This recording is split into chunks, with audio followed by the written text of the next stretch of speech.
আম্মা জান, এ দুনিয়াতে শুধু দিনের লাইনে না, দুনিয়ার লাইনে যত ভালো ভালো সন্তান আসছে মায়ের অবদানের কারণে। খাজা মঈনুদ্দিনের ঘটনা আমি প্রায় সময় বলি, আপনারা জানেন। খাজা মঈনুদ্দিন চিশতি রহমাতুল্লাহ আলাইহি মদিনাতুল মুনাওয়ারা থেকে আসছেন ভারতে কালেমার দাওয়াত দিতে। লক্ষ লক্ষ বিধর্মী খাজা মঈনুদ্দিনের হাতে কালেমা পড়ে মুসলমান হয়েছেন।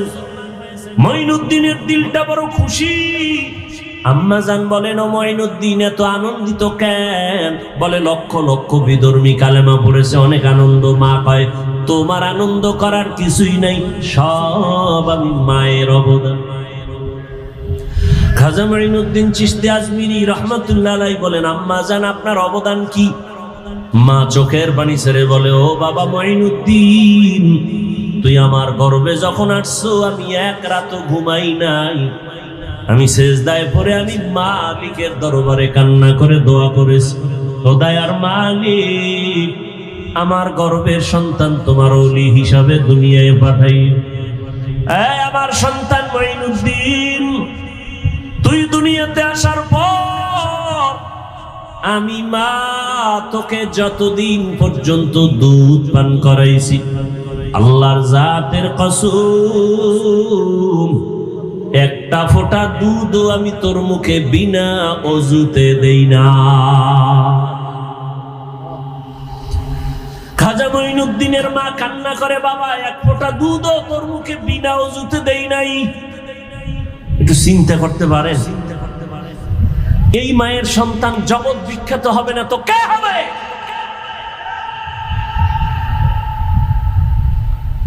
কে হবে সন্তান জগৎ বিখ্যাত হবে না তো কে হবে? আরে আম্মা জান, এই জন্যই তো বাবার তুলনায় মায়ের আদর্শ আরো বেশি ভালো হতে হবে। কারণ একটা সন্তান বাবার থেকে মাকে ফলো করে বেশি, মায়ের কাছে সময় কাটায় বেশি। একটা সন্তান বাবার কাছে সময় বেশি কাটায় না মায়ের কাছে? আর মা যা করে তা ফলো করে। এই জন্য দেখবেন যেই ঘরের মা নামাজি, আজান যখন হয় মা কাপড় টেনে দেয়। দেখছেন নি? যখন আজানের আওয়াজ পায়, যত বড় উল্টা পাল্টা মহিলা হোক না কেন, কাপড় টেনে দেয়। পাশে একটা বাচ্চা, ও দেখে দেখে শিখতেছে। একদিন কাপড় টান দিছে, মা কয়, গুনা গুনা টানিস না, গুনা। বাচ্চা তো গুনা বুঝে না। হঠাৎ একদিন আজান চলতেছে, মায়ের কাপড় উঠাইতে মনে নাই, বাচ্চা কাপড় টেনে দেয়, এখন আর মা উঠায় না। আম্মু গুনা গুনা গুনা, ঠিক নেই? আম্মা জান নামাজ পড়ে দেখবেন বাচ্চাটাও গুলো শিখে। মা আজান হওয়া মাত্র চলে গেলেন অজুখানায় অজু করার জন্য, দেখবেন বাচ্চাও চলে গেছে মায়ের কাছাকাছি।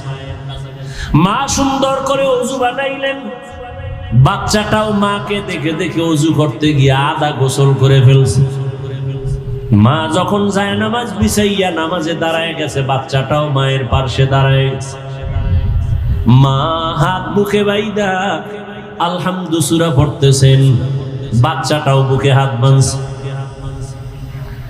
মা ঠোঁট নাড়ায় নাড়ায় তেলাওয়াত করেন। বাচ্চা তো বুঝে না মা কি পড়ে, মা তেলাওয়াত করেন, কিন্তু বাচ্চাটা না বুঝা শুধু ঠোঁট নাড়ায় ঠোঁট নাড়ায়। মা যখন রুকুর মধ্যে যায়, বাচ্চাটাও রুকুর মধ্যে যায়। মা যখন সেজদায় যায়, বাচ্চাটাও সেজদায় চলে যায়। মা কপালার নাক ঠেকাইয়া সেজদা করে, বাচ্চাটা গাল মাটিতে লাগায় মায়ের চেহারার দিয়ে তাকায়। তাকায় দেখে মা ঠোঁট নাড়ায়, বাচ্চাটাও ঠোঁট নাড়ায়। আমার মালিকের কুদরতি অন্তরে মায়ার জোশ। আল্লাহ ডেকে বলেন, ফেরেশতা তাকায় দেখ ওই বাচ্চাটা ঠোঁট নাড়ায় কেন? বলে ওর মা ঠোঁট নাড়ায়। বলে ওর মা কি বলে? বলে ওর মা বলে সুবহানা রাব্বিয়াল আ'লা। আল্লাহ বলে লেখ, এই বাচ্চাও বলে সুবহানা রাব্বিয়াল আ'লা। এই বাচ্চার তো আমল নামা নাই, সওয়াবগুলো মায়ের আমল নামায় উঠাইয়া দাও। আতিনা ফি দারে দুনিয়া না হাসান আতিনা ফি দারে উকবা না হাসান ইয়া গিয়াসাল মুস্তাগীসিন ইহদিনা লিফতিখারা বিল উলুমে ওয়াল গিনা হর গরিদে नेको तू तैयार है जो न मांगे उससे तू बेजार है। ও আমার বর্তমানের মা বোনেরা, ও যুবক, ও বৃদ্ধ বাবাজিরা, কয়দিন আর দুনিয়ার রং তামাশায় ঘুরবেন? মনে তো কত আশা ছিল, কম তো আশা পূরণ করেন নাই জানি, মাদ্রাসার বিরোধিতা করেন তাও জানি, এরপরও আমরা আপনাদের জবাব দেই না, গালি দেই না, বরং বিনয় হইয়া হইয়া আপনাদের কাছে নরম ভাবে বয়ান করি, পাও ধইরা ধইরা বয়ান করতে চাই। ও আল্লাহর বান্দারা, কারণটা কি? একমাত্র কারণ শুরুতেই কিন্তু বলছিলাম, দিনের সহি বুঝ বড় কঠিন সম্পদ। দিনের বুঝ যখন আসবে, মরিয়া গেল বান্দা আর নামাজ ছাড়বে না। চিন্তা ভাবনা করে দেখলাম, ওরে টাকার পেছনে, বাড়ির পেছনে বেপরদায় গুনাহ কইরার কয়দিন। ও আল্লাহর বান্দারা, দুনিয়াতে গুনাহ করিয়া করিয়া কেউ তো দুনিয়াতেই সম্মান পায় না, আখিরাতে তো কিছুই পাবে না। অথচ নবীর তরিকা মানার কারণে আলহামদুলিল্লাহ, যত মানুষ যতই গালি দেয় না কেন, সামনে আইসা সালাম না দিয়া কথা বলে না, ঠিক নেই? যত মানুষ আমাদের বিরোধিতা করুক না কেন, কিন্তু সামনে আইসা সালাম দেয়, মোহাব্বত কইরা দোয়া চায়, হুজুর দোয়া করবেন, আমার মতো গুনাহগার কেউ নাই। এই সম্মান টাকা দিয়া পাওয়া যায় না। এই চিন্তা ভাবনা করে দেখলাম, আসলেই আমার মাওলার কথাই তো ঠিক, নবীর কথাই তো ঠিক। নবীর কথা মানার কারণেই তো আজকে এত সম্মানে আছি, নবীর আদর্শ মানার কারণেই তো এত সালাম পাইতেছি, নবীর আদর্শ মেনে চলার কারণেই তো এত সম্মান, এত মোহাব্বত, এত ভালোবাসা। এই জন্যই চিন্তা করে দেখলাম, আল্লাহর নবীর আদর্শ ছাড়া আর কোনো ভালো আদর্শ নাই। আর আল্লাহর কোরআন সত্য, এ কোরআন ছাড়া সত্য কোনো কিতাব নাই। আল্লাহর কোরআনে স্পষ্ট, গুনাহ করলে কি ক্ষতি হবে, নেক আমল করলে কি লাভ হবে, তাও স্পষ্ট বলা আছে। ওরে আল্লাহর বান্দারা, চিন্তা ভাবনা করে দেখলাম, নবীর হাতে কালেমা পড়িয়া সাহাবায়ে কেরাম জান্নাতের টিকিট হাতে পাইয়া, এরপরেও যদি কান্না করেন কবরের ভয়ে, হাসরের ময়দানে দাঁড়াবার ভয়ে, আমার তো নামাজ নাই, রোজা নাই, তেলাওয়াত নাই, কিছুই নাই, মানুষকে দেখাবার জন্য যা করি, আল্লাহর কাছে আমি কেমন করে দাঁড়াবো? এই চিন্তা করে চোখের পানি ছেড়ে দোয়া চাই, দোয়া করি। ও আল্লাহর বান্দারা, আমরা নামাজ পড়িয়াও কাঁদি, দাড়ি রাখিয়াও কাঁদি, ভয় ভয়, আল্লাহর আযাব বড় কঠিন। আর আপনারা যারা নামাজ পড়েন না, দাড়ি রাখেন না, পর্দা করেন না, বেপর্দায় চলেন, মা বাবার সাথে বেয়াদবি করেন, আলেম ওলামার সাথে বেয়াদবি করেন, শিক্ষকের সাথে বেয়াদবি করেন, মানুষের উপরে জুলুম করেন, আপনাদের হালাতটা আরো কত ভয়ঙ্কর হবে। দুনিয়াতেই তো মাওলায় দেখায়া দেয়, ওরে টাকা পয়সা নিয়া জুলুম করিয়া বাড়ি ছাইরা পালায়া গেল। ওরে টাকা পয়সা জুলুম করিয়া কেউ দুনিয়াতে সম্মানে থাকতে পারে নাই। কই নমরুদ, কই সাদ্দাত, কই হামান, কই কারুন, কই ফেরাউন, কই আবু জাহাল, কই আবু লাহাব, এক এক করে সব ধ্বংস হয়ে গেল। চিন্তা ভাবনা করে দেখলাম, মদিনার আদর্শ ছাড়া শান্তির কোনো পথ নাই।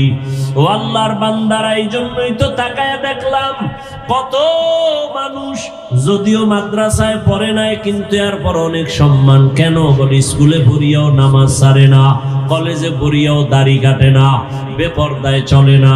কত ডাক্তার, কত ইঞ্জিনিয়ার, কত প্রফেসর ডাক্তারি করে, নামাজ ছাড়ে না, ইঞ্জিনিয়ার হইয়াও নামাজ ছাড়ে না, প্রফেসরি করিয়াও নামাজ বাদ দেয় না।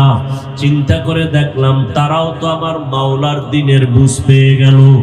কত র্যাব, কত আর্মি, কত পুলিশ, কত বিডিআর নামাজ পড়ে দাড়িওয়ালা, অভাব নাই। জেনারেল লাইনে থাকিয়াও কত মানুষ দিনের বুঝ পাইয়া নবীর আদর্শের আপন গলার মালা বানায় নিল। তাহলে আমি কেন পারবো না? একজন জেনারেল লাইনের মানুষ যদি নবীর তরিকা মেনে পর্দা করে, আমি কেন পারবো না? আমার এখনো তো তৈরি হওয়া খুবই জরুরি, প্রয়োজন।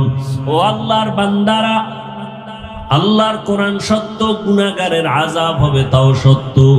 দুনিয়াতে সূর্যের গরম সহ্য করতে পারি না, বেতের বাড়ি সহ্য করা যায় না, মশার কামড় সহ্য করা যায় না। অতএব এখন থেকে তৈরি হয়ে যাও, গুনাহ নিয়ে যেন আজরাইলের হাতে ধরা না পড়ো। এরে আল্লাহর বান্দারা, দুনিয়াতে অনেক অন্যায়কারীরা অন্যায় করা অবস্থায় পুলিশের হাত থেকে বাঁচিয়া চলতে চায়। পুলিশ দেখলে ধরা পড়লে উপায় নাই।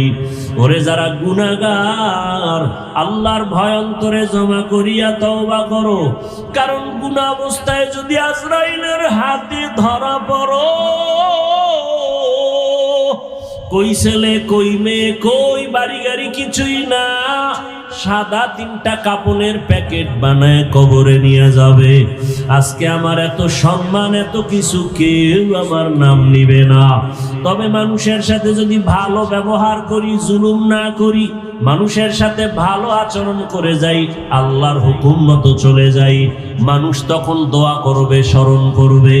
আর যদি অন্যায় করি, জুলুম করি, স্মরণও করবে না, দোয়াও করবে না, আল্লাহ আমাকে আর ভালো রাখবেন না। অতএব হেদায়েতের মালিক আমার আল্লাহ। এখনো যারা নামাজ ধরতে পারো নাই রে যুবক বাবারা, স্কুলে পড়ো, নামাজটা ধরে ফেলো। কলেজে পড়ো, নামাজ ছাড়িও না, দাড়ি কাটিও না, বেপরদায় চলিও না। মা বাবার দোয়া, শিক্ষকের দোয়া, উলামায়ে কেরামের দোয়া নিয়া নবীর আদর্শের মালা গলায় লাগায়া চলো। আল্লাহর কাছে খাঁটি তওবা করো। মরিয়া গেল আর দাড়ি কাটবা না, নামাজ ছাড়বা না, বেপরদায় চলবা না, মা বাবার বরদোয়া নিবা না, শিক্ষকের সাথে বেয়াদবি করে বরদোয়া নিবা না, উলামায়ে কেরামের সাথে বেয়াদবি করে বরদোয়া নিবা না। তওবা করার মতো যদি অন্তর তৈরি হয়, খাঁটি তওবার নিয়তে দুটো হাত আল্লাহকে দেখায়া দাও। আয় আল্লাহ, হাতগুলো কবুল করে নেন, তওবা কবুল করে নেন। তওবার উপরে মজবুত হইয়া চলার মতো তৌফিক দান করেন, আমিন।